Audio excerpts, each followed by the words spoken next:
Pals, I'm back. And today I want to talk about my last, current, and next reads. So, let's I don't know. Sometimes I banter, sometimes I don't. Let's jump right into it, huh? Okay. My last read was a reread, actually, Ottessa Moshfegh's My Year of Rest and Relaxation. So I've said it before, I will say it again. You may not have seen me say it before though, so if you haven't, welcome. Ottessa Moshfegh is 100% an instant buy for me, an instant listen. She just did a short story very recently for The New Yorker that I listened to. Beautiful, awesome, love it. And I would say that this book and Eileen probably are my two like top favorite of hers, but have read them all, have enjoyed them all very much. This one I wanted to do a reread on because when I first read it, I honestly I would say it was sort of my intro to like modern sad girl books, I guess is probably where it would fall. And I know there's like some vibe around sad girl books as far as like representation and privilege and wealth and things go. I definitely classify them a little bit as like guilty pleasure for me. So if they're not your thing, totally get it. Skip to, I don't know, you'll be able to see sometime later when I'm talking about a different book. But this one, I wanted to give it a reread just because when I first read it, I was a very sad girl. Not so much maybe in the bookish genre sense of it, but just like in a rough place, and the sort of the despair and the nothingness of this book really spoke to me at that time. But I wanted to do a reread because I'm in a different place now, and I wanted to see, how it felt, what struck me about it this time. And I think the coolest thing that struck me about it this time was because I am in a different place. I didn't feel I didn't feel hung up on the sadness and feeling like seen by the sadness, and as a mood reader, feeling like really bolstered and supported by that sadness. I felt like this time around, I really got a chance to dig into the writing. And while I know that I love Moshfegh's writing style, and I clearly I instant buy all of her stuff. So I've read all of her stuff. Um, obviously I like her writing, but I think it really struck me this time. I was able to take a step back from the wallowing of the character and really enjoy the journey of the writing itself. And so as a writer, found that to be just a really cool, awesome, awesome opportunity of a reread. So I'm stoked that I did that. I probably will reread it again. I tend to do that with books that strike me very, very differently in my second or third read than they did in my first read. So that one will probably go on a special shelf to be revisited again in like another 5 or 10 years. Yeah, so that is that one. Highly recommend My Year of Rest and Relaxation by Ottessa Moshfegh. That away.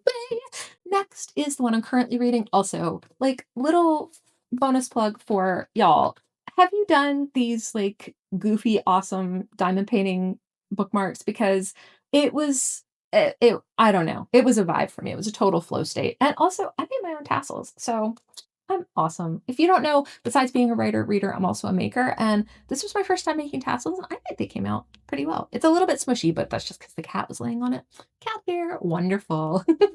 So this is my current read, Penance by Eliza Clark. I actually just picked this one up because our Barnes and Noble is closing, but moving to a new location. So crisis averted, we're good.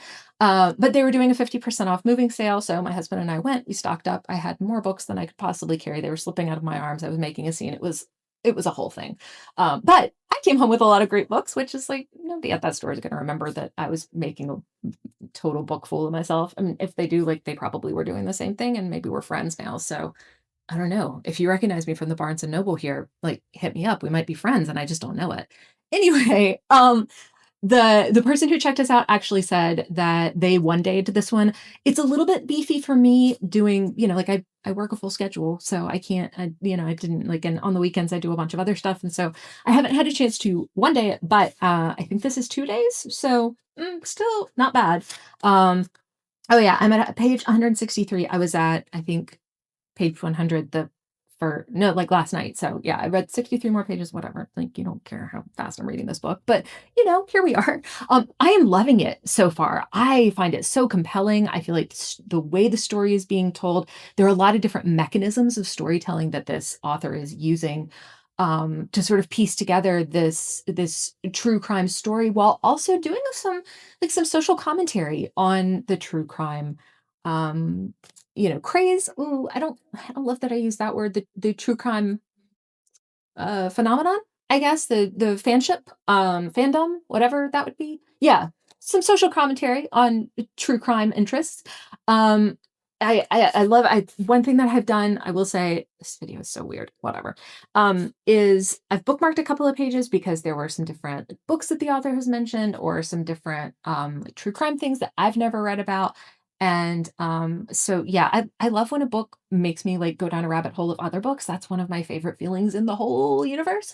And this one definitely has been doing that so far. I tend to think I'll have it finished before the end of this week, which means I get to go to my next book, which will be Greedy by Callie Kazumi. This one actually just came out. I'm super, super stoked about it.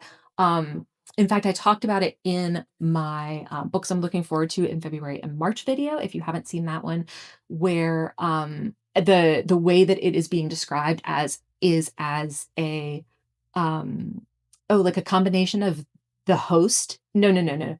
Combination of um Parasite and The Menu. There we go. I got it. I knew I'd get there eventually. You had trust in me, I believe. Uh, so when I saw that, I was like, oh my gosh, I have to. So picked it up. I'm super, super excited to read it. The cover, it's a little bit tough to tell. Like maybe I should have grabbed my iPad so you could see the colors. The cover is really pretty. It's like bright purple and pinkish, I think.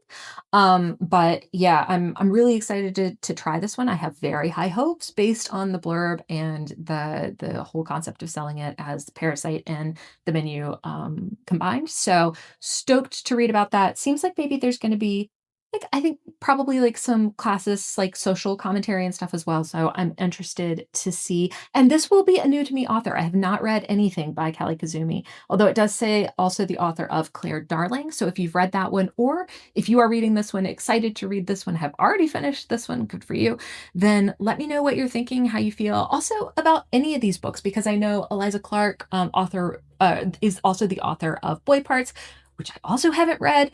And Moshfegh, if you like any of her stuff, like tell me how you feel about it. But yeah, I just wanted to touch base with y'all, give you a quick like last, current, next kind of vibe to keep you up to date on what I'm reading. Um okay, yeah. I mean, I guess that's it. 3 awesome books. Well, hopefully awesome, definitely awesome. Awesome for me, may not what words did I even just try to say? May not be for you if you're not into like the sad girl vibe.